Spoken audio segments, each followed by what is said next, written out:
Neon bled across the rain-slick streets of Manhattan, mirroring the stain of last night on my soul. No going back. That was the mantra echoing in my skull, a cold, hard truth bouncing off the pre-dawn silence of my Brooklyn apartment. Whatever we'd unleashed, whatever Pandora's box we'd ripped open, was now barreling towards us, unstoppable as a runaway subway train. The morning light, filtering through the grimy window pane, cast a sickly yellow glow across the worn floorboards of my kitchen. It was supposed to be a fresh start, a clean slate, the dawn after the storm. Instead, it felt like the fluorescent glare of an interrogation room, exposing every crack and flaw. I sat slumped at the kitchen table, the formica surface sticky beneath my elbows, staring into the dregs of a lukewarm coffee. The steam, like our fleeting moment of triumph, had long since vanished. The apartment was tomb quiet, the usual city symphony muted by the early hour, but inside my head, the noise was deafening.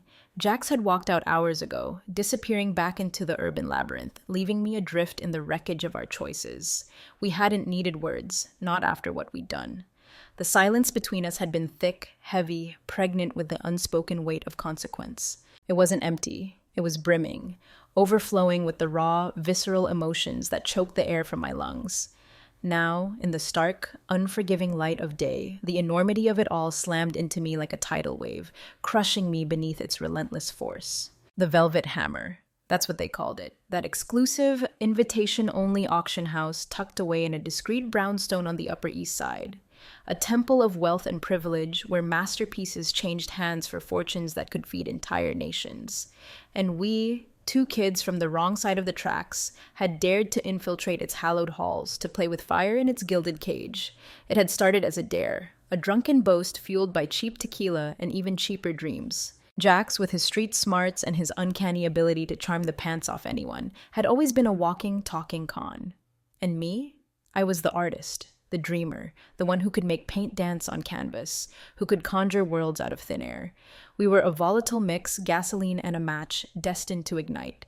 He'd been hustling small-time scams, barely scraping by, his talent for manipulation wasted on nickel-and-dime schemes. I was slaving away in a dead-end diner, my art collecting dust in the corner of my cramped studio apartment, the fire in my belly slowly dying out.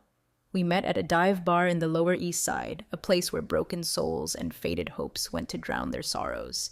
He saw something in me, a spark of desperation, a flicker of untapped potential. I saw in him a way out, a chance to break free from the suffocating mediocrity of my life. The plan, hatched in the hazy aftermath of one too many shots of tequila, was audacious, insane, bordering on suicidal. We were going to pull off the ultimate art heist, not by stealing a masterpiece, but by creating one. A forgery so perfect, so breathtakingly authentic that it would fool the experts, bamboozle the collectors, and send shockwaves through the art world.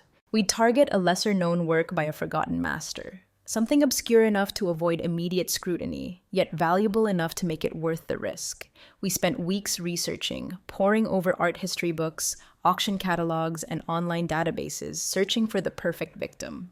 We settled on a Hungarian painter, Ferenc Kovács, a post-impressionist whose work was technically brilliant but critically overlooked. His landscapes, moody and atmospheric, were hauntingly beautiful, but his name meant nothing to the casual observer. Perfect. Jax, with his silver tongue and his knack for fabrication, would craft a plausible backstory, a tale of a recently discovered private collection, unearthed from a dusty attic in Budapest. I would create the painting, painstakingly recreating Kovács's style, his brushstrokes, his color palette, his very soul. It was a gamble, a high-stakes poker game with our lives as the ante, but the thrill of it, the sheer audacity, was intoxicating. We were going to play God, to rewrite art history, to laugh in the face of the establishment that had ignored us, dismissed us, relegated us to the fringes. The studio, a cramped, windowless space in a rundown warehouse in Bushwick, became our clandestine laboratory.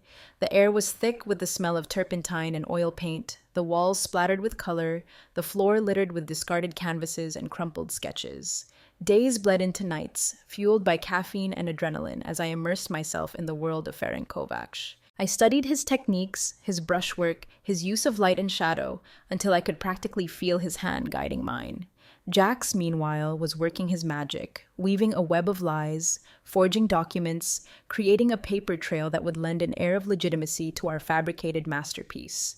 He charmed antique dealers, bribed art historians, and even managed to sweet-talk a disgruntled gallery employee into providing us with inside information. He was a master manipulator, a puppeteer pulling the strings of the art world, and I was his willing accomplice, lost in the intoxicating dream of our shared delusion. Weeks turned into months, and slowly, painstakingly, the painting began to take shape. Hungarian Sunset, we called it, a sweeping vista of the Hungarian plains bathed in the fiery glow of a setting sun. It was breathtaking, even to me, the one who knew its dark secret. It was a masterpiece of deception, a testament to our audacity and our desperation. When it was finally finished, we stood back, gazing at it in stunned silence. It was more than just a forgery. It was a work of art in its own right, born from a twisted ambition, fueled by a desperate need for recognition. The Velvet Hammer auction was the pinnacle of the social season, a glittering spectacle of wealth and power, where the elite of New York City gathered to flaunt their fortunes and bid on objects of unimaginable value. Getting our painting into the auction had been Jax's most audacious move yet. He'd used his connections, his charm, and a hefty bribe to slip Hungarian Sunset past the auction house's initial vetting process. They'd swallowed the bait, hook, line, and sinker. The painting was cataloged, photographed, and showcased in the pre-auction exhibition. The art world buzzed. Whispers circulated about this newly discovered masterpiece, this hidden gem by the elusive Ferenc Kovács. Experts flocked to examine it, critics penned glowing reviews, collectors salivated at the prospect of adding it to their collections. We watched from the shadows, hidden in the anonymity of the city, our hearts pounding in our chests, a mixture of terror and exhilaration coursing through our veins. The night of the auction arrived, a sweltering June evening. We dressed in our finest borrowed suits and cocktail dresses, pretending to be part of the crowd, invisible observers in our own elaborate con. The auction room was a symphony of hushed whispers, clinking champagne glasses, and the rustle of silk and cashmere. The air crackled with anticipation, with the unspoken tension of money about to change hands, fortunes about to be made and lost. Lot number 72, the auctioneer's voice boomed, shattering the polite murmur. Ferenc Kovács's Hungarian Sunset. A hush fell over the room. On a raised platform, bathed in spotlight, our painting was unveiled. It glowed, luminous, radiating an almost ethereal beauty. The bidding began slowly, cautiously at first, then escalated with dizzying speed. Paddles flashed, numbers soared, the auctioneer's voice a rapid-fire chant of rising bids. Millions. The price climbed higher and higher, defying all expectations. We watched, mesmerized, as our fabricated dream became a terrifying reality. When the hammer finally fell, the room erupted in applause. Sold for a record-breaking $27 million. $27 million. For a lie. For a painting born from deceit and desperation. We slipped out of the auction house, unnoticed, swallowed by the anonymity of the New York night. The city lights blurred around us, a kaleidoscope of neon and shadows, as we walked, dazed and disoriented, into the unknown. The phone rang again, its shrill cry slicing through the suffocating silence of my apartment. I ignored it, letting it echo in the empty space, each ring a nail hammered into the coffin of our carefully constructed lie. It was probably Jax, or maybe it was them. The Velvet Hammer, the buyer, the police, the FBI. My stomach churned, a nauseous mix of fear and adrenaline. I picked up the cold coffee mug, the ceramic rough against my trembling fingers, and walked to the window. The city sprawled beneath me, a concrete jungle awakening to the rhythm of a new day. Yellow cabs streamed down avenues, buses rumbled, sirens wailed in the distance, the relentless pulse of New York beating on, oblivious to the chaos brewing in my small corner of it. I saw a black SUV pull up across the street, sleek and menacing, like a predator stalking its prey. Two men in dark suits emerged, their faces grim, their eyes scanning the building. My breath hitched in my throat. They were here. It had begun. The knock on the door was sharp, authoritative, echoing through the apartment like a death knell. My heart hammered against my ribs, a frantic drumbeat against the silence. This was it. No more running, no more hiding. The game was over. The consequences were here. Another knock, louder this time, more insistent. They weren't going away. I took a deep breath, trying to steady my shaking hands, to summon a semblance of courage from the depths of my fear. I had to open the door. I had to face whatever was on the other side. We had made this mess. Now we had to clean it up, or drown in it. My legs felt like lead, heavy and unresponsive, but I forced them to move step by agonizing step towards the door. Each footfall was a step closer to the abyss, but I kept going. Because running wasn't an option anymore. Not in this city, not after what we had done. The city lights, once a symbol of opportunity, now felt like spotlights, exposing our crime for the world to see. The show was about to begin, and I was the lead actress in a tragedy of my own making. I reached the door, my hand hovering over the doorknob, cold and metallic beneath my trembling fingertips. Through the peephole, I saw them.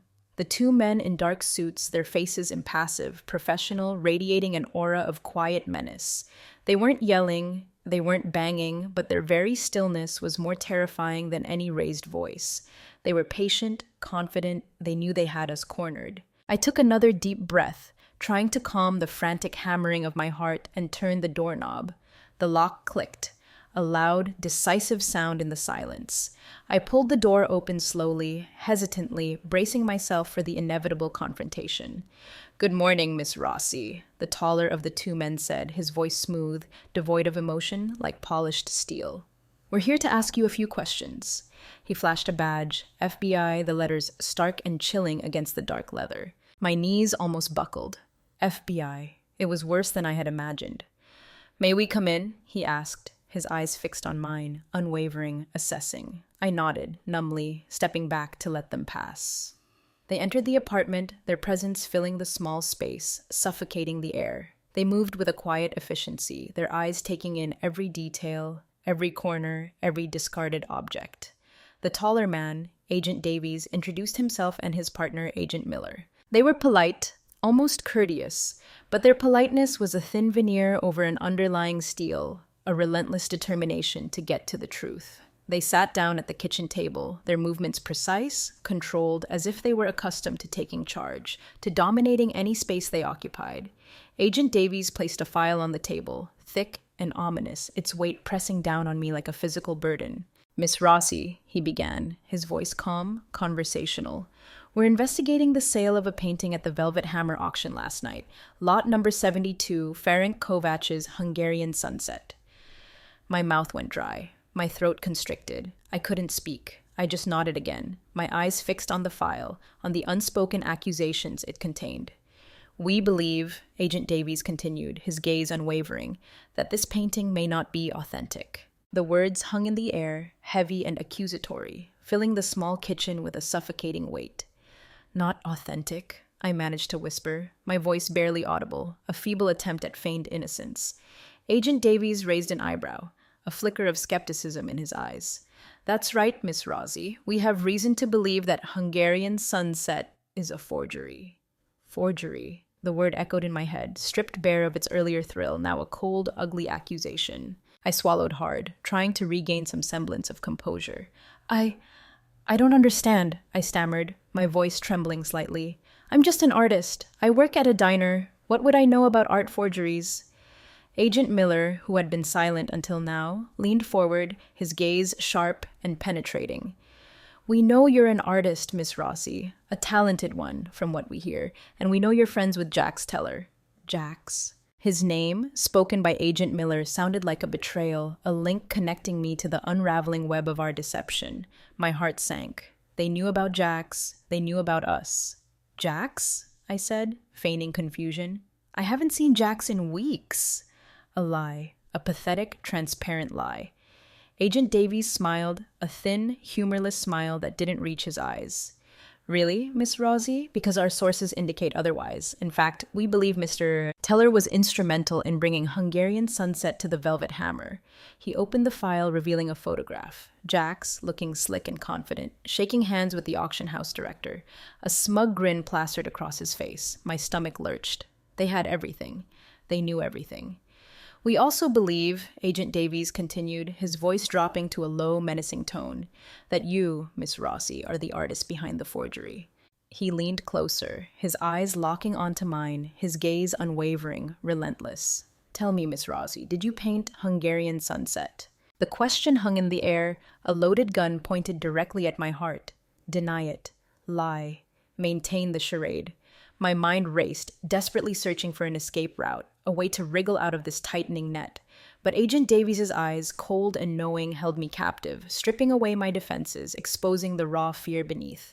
I knew, deep down, that lying was futile. They already knew the truth. They just wanted to hear it from me, to watch me crumble, to witness my confession. I closed my eyes for a moment, taking a shaky breath, the weight of our deception crushing me. It was over. The game was up. There was no escape, no turning back. I opened my eyes, meeting Agent Davies' gaze, the fight draining out of me, leaving behind a hollow resignation. Yes, I whispered, the word barely audible, a confession ripped from my soul. Yes, I painted it. The silence that followed was deafening, broken only by the distant wail of a siren, a mournful sound echoing through the city. Agent Davies nodded slowly, his expression unchanged, as if my confession was merely a formality, a confirmation of what he already knew. "Tell us everything, Miss Rosie," he said, his voice low and insistent. "Tell us about the plan. Tell us about Jack's teller. Tell us about Hungarian sunset." And so I did. The words poured out of me, a torrent of guilt and regret, a confession of our audacious scheme, our desperate gamble, our catastrophic success. I told them about the tequila-fueled idea, the weeks of research, the cramped studio, the forged documents, the Velvet Hammer auction, the millions of dollars, the lies, the deceit, the crushing weight of it all. As I spoke, the morning light seemed to dim, the city noise faded into the background, and the small kitchen transformed into a confessional, a space of reckoning, where the truth, however ugly, however damning, had to be told. When I finally finished, the silence returned, heavier now, laden with the weight of my confession, the weight of our crime. Agent Davies and Agent Miller listened patiently, their expressions impassive, their pens scribbling notes on their pads. When I was done, Agent Davies looked at me, his eyes no longer cold, but filled with a weary understanding. "Miss Rossi," he said, his voice softer now, almost gentle. "You've made a very serious mistake." "I know," I whispered, tears welling up in my eyes, the dam of my emotions finally breaking. "I know I have."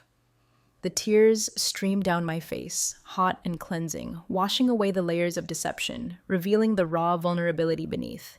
Agent Davies nodded again, his gaze softening further.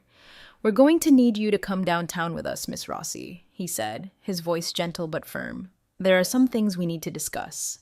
I nodded, numbly, accepting my fate, surrendering to the inevitable consequences of our actions. Agent Miller stood up, his movements brisk and efficient. "Let's go," he said, his voice businesslike. I stood up, my legs shaky, my body drained of all energy. Agent Davies placed a hand on my shoulder, a surprisingly comforting gesture. "It's going to be all right, Miss Rossi," he said, his voice low and reassuring. "We'll get through this." I looked at him, my eyes filled with tears, searching for a flicker of hope in his impassive face. Maybe, just maybe, there was a glimmer of understanding there, a hint of compassion beneath the professional facade. Or maybe I was just projecting my own desperate need for redemption onto a face that was simply doing its job. As we walked out of the apartment, the city noise rushed back in, a cacophony of sounds that felt both overwhelming and strangely comforting. The morning light seemed brighter now, the sky a clear, cloudless blue. Life went on, oblivious to the personal earthquake that had just shattered my world. Downstairs, the black SUV waited, its doors open, a silent invitation to the unknown. I stepped inside, the leather seats cool beneath me, the air conditioning a welcome relief from the humid city air. Agent Davies and Agent Miller got in beside me, closing the doors with a soft thud, sealing me into my fate. The SUV pulled away from the curb, merging into the flow of traffic, heading downtown towards the FBI headquarters, towards the next chapter of my life. A chapter I hadn't written, a chapter filled with uncertainty, fear, and the daunting prospect of facing the consequences of my choices. As we drove through the city streets, the skyscrapers looming above us like silent giants, I caught a glimpse of my reflection in the tinted window. A pale, tear-streaked face, framed by messy hair, eyes filled with a mixture of fear and resignation. The face of a forger. The face of a fool. The face of someone who had dared to dream too big, to fly too close to the sun, and had gotten burned. The city lights blurred past, a kaleidoscope of colors and shadows as I journeyed deeper into the heart of the storm, towards the unknown, towards whatever came next. And this time, I wasn't silhouetted against the moonlight, but bathed in the harsh, unforgiving glare of reality.